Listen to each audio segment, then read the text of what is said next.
Browns made a $230 million mistake by signing Deshaun Watson. From the get-go, there was bad written all over this deal and the trade for him by the Cleveland Browns. Whether you hate him or somehow like him, Deshaun Watson of the Houston Texans, when he actually played, was a top 10 quarterback. Today we look at the different areas as to why Deshaun Watson hasn't lived up to the deal he signed and how he is a $230 million mistake. And besides all the social reasons, why has the current Deshaun Watson looked not even close to the Watson of before?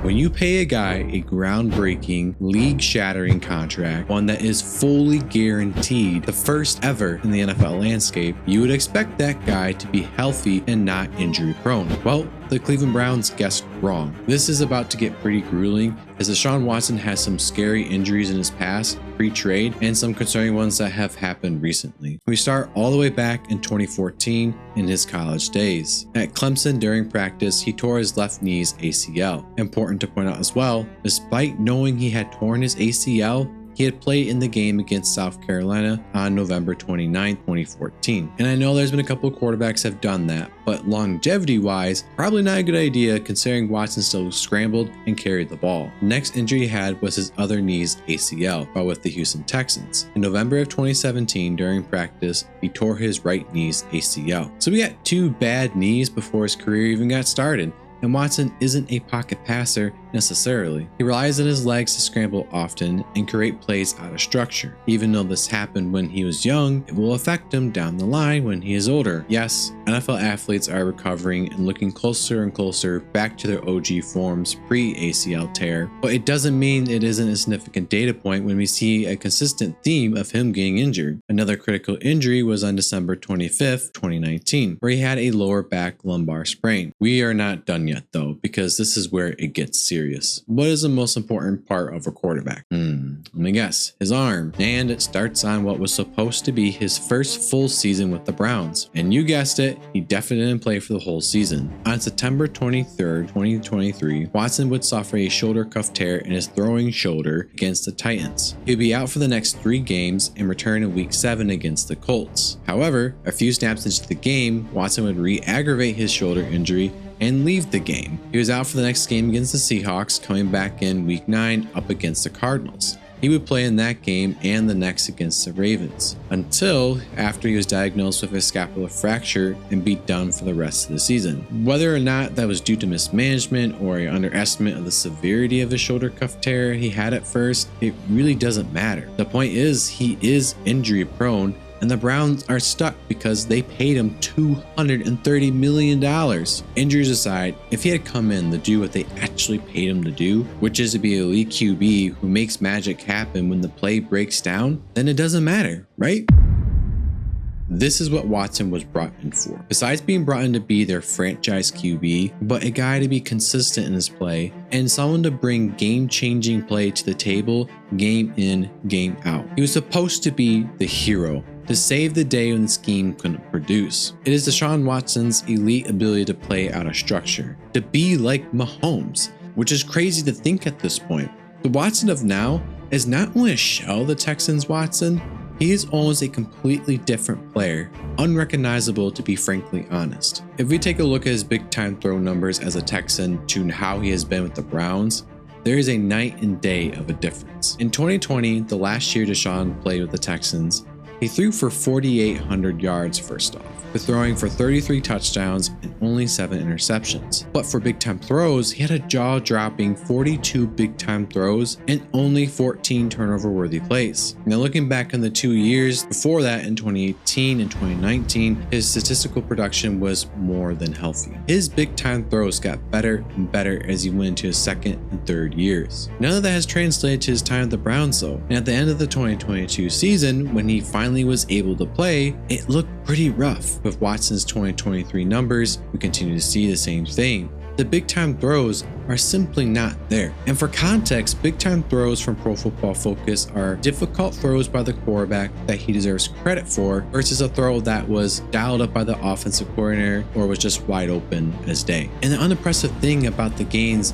where there are a couple, it is against bad defenses that pretty much everybody was beating up on, like Daniel Jones for Mr. Jones. So he put out a MVP performance against the Cardinals defense. posting 321 yards in the air, 2 touchdowns, 1 interception that was not his fault actually, and 2 big-time throws. In comparison to Watson, who only had 219 yards, 2 touchdowns, no interceptions, and 2 big-time throws. You might think, what's the difference? It's similar to big-time throws and touchdowns, but 100 yards less than Daniel Jones. Well, Watson's supposed to be a night and day of a difference between Daniel Jones. And the worst part about it is that Jones put up these numbers with a bad line and not good receivers. Watson has had a good offensive line, good receivers, and an elite run game as the cherry on top. If Daniel Jones did that with a far worse situation, you got some problems to figure out.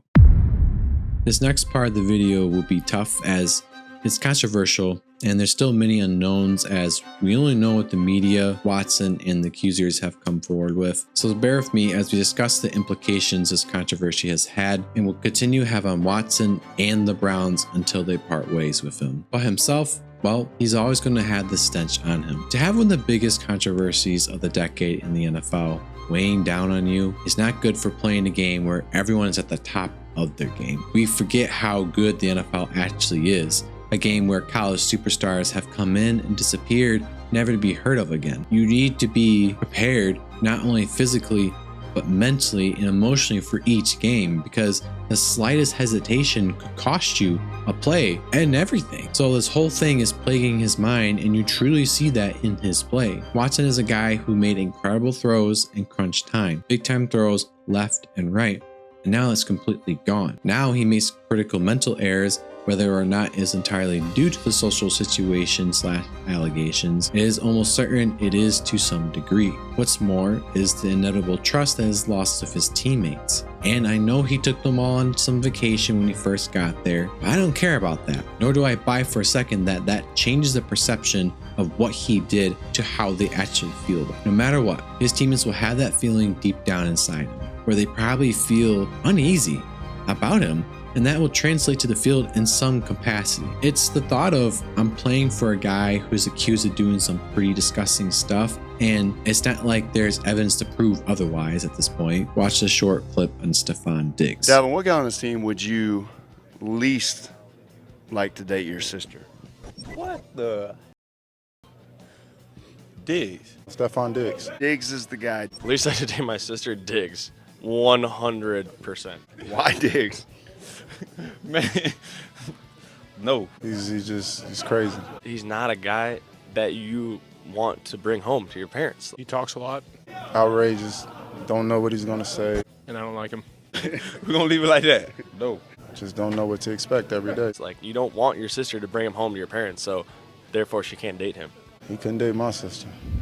If that's how Diggs' teammates feel about him dating their sisters, imagine how they feel about Watson. I think I need to say no more on that specifically. And something I want to hit on that is not even being talked about enough is all that time he missed. We talk about players coming back rusty off of injury or simply the offseason, not playing much in preseason. But Watson missed 1 year of everything, even practice, and was suspended for 11 games when he was traded to the Browns. That's a whole lot of time to be missed. I think there's a legitimate argument that your skills could take a fall by missing that much time. I feel ultimately he has had enough time to figure that out as well.